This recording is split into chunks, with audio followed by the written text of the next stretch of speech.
Hey there again, YouTube. It's Chris here with Peregrine Outdoors with another video. I'm going to be talking about two different Kershaw Emerson collaborative knives today.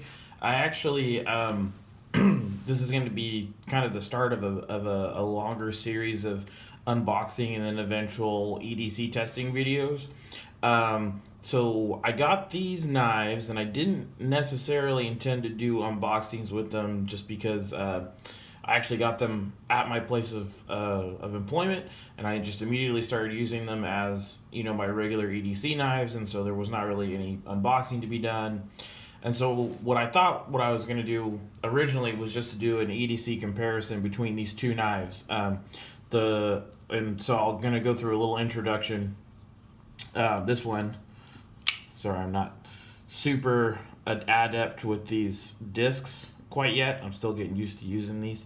But these are the Kershaw Emerson collaborations. This is the CQC model 10K. And then this one here is the CQC model 11K. So you can see they're both fairly the same size. They both actually have a 3.5-inch blade, both stone washed, 8CR14 MOV steel, so kind of a budget stainless steel there. They're both single-sided G10 scales with the steel liner and liner locks for both. So, like I said, what I was going to do is I was going to carry these at work and also just as normal EDC knives and kind of give a comparison between them. But I actually I like both of them so much that I ended up going ahead and investing in 3 more of the CQC series. And so what I'm going to do is actually wear all 5 of the different knives. So I'm not going to bring them in right now and show you guys because I'm going to do unboxing on each one. But just so that you know, I'm going to be looking at the CQC dash 4K, which is the spear point, then the 6K, which is a standard drop point, and then the 7K Tanto. So I'm looking at several different versions of the same kind of system, just to kind of give an idea of what I think is the best for your everyday carry. I think working in a retail store, that's kind of a really good proving ground for EDC knives, because we're constantly going to be cutting tape, cutting boxes, all that sort of stuff, which are the general uses of EDC knives, cutting cordage, that kind of thing. So I'm going to just talk a little bit about what I like about this the system for these that are going to be kind of common through all the different models, but then I am also going to just spotlight these 2 models and some of the initial pros and cons of the 2. So you see the difference between. So I guess we'll start with the likes. The liner lock, good strong lockup on both of these. Nothing really in the way of lateral movement back and forth. Nothing, no vertical movement up and down. Same thing with the 11, with the exception the 11 does have a little bit of vertical wobble, but I don't really, doesn't really bother me too much. It's never been something where if I'm bearing down on it or anything, it's given me any problems or any significant had any kind of significant detriment to using the knife. The stonewash again on both is nice. They're both hollow ground blades, so they're both very very sharp, very conducive for cutting tasks.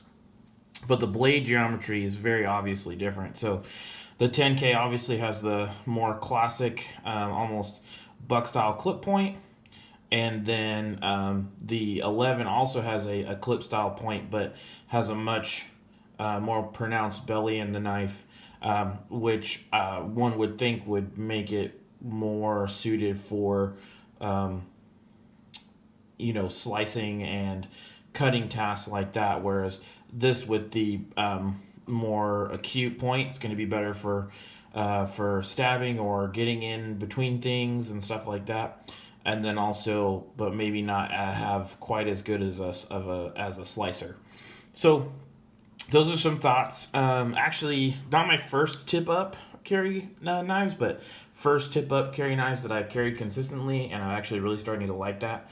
Also, really like the Emerson Wave technology. So, for those who aren't initiated to that, I'm not going to demonstrate it on camera in this video, but essentially this hook here that you can see, you can open it in two different ways. You can open it manually using the thumb disc like that, just like you would with the thumb stud or anything else along those lines.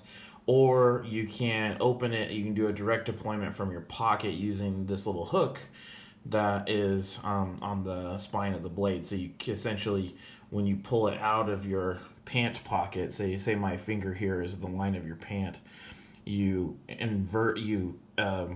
intentionally catch that on the lip of your pants and pull up, and that actually causes the blade to deploy. That can be a really good thing, and it can also be a bad thing if you're not prepared for that, because I have had these accidentally deploy when I'm pulling my pocket. So you do have to be mindful when you pull them out of your pants. A lot of times what I actually do is when I grip them, and make sure I grip them like this, where my index finger covers the tip of the blade, so that if there is any accidental catch on my pocket, the blade doesn't just automatically open. So those are some of the initial likes and dislikes. I'm sure none of those, I'm not going to get into the specifics as to which one of these two I think is better than the other for EDC, because that's going to be addressed in the greater series about the different CQC knives. But anyways, that's just the general overview for these two. Stay tuned, because we're going to be doing unboxing videos on those other three models, and then eventually we're going to be doing a kind of a head-to-head comparison between all five models of the line. Or excuse me, all of those five models of the line, because there are several more models in the line that are probably not going to get tested in this.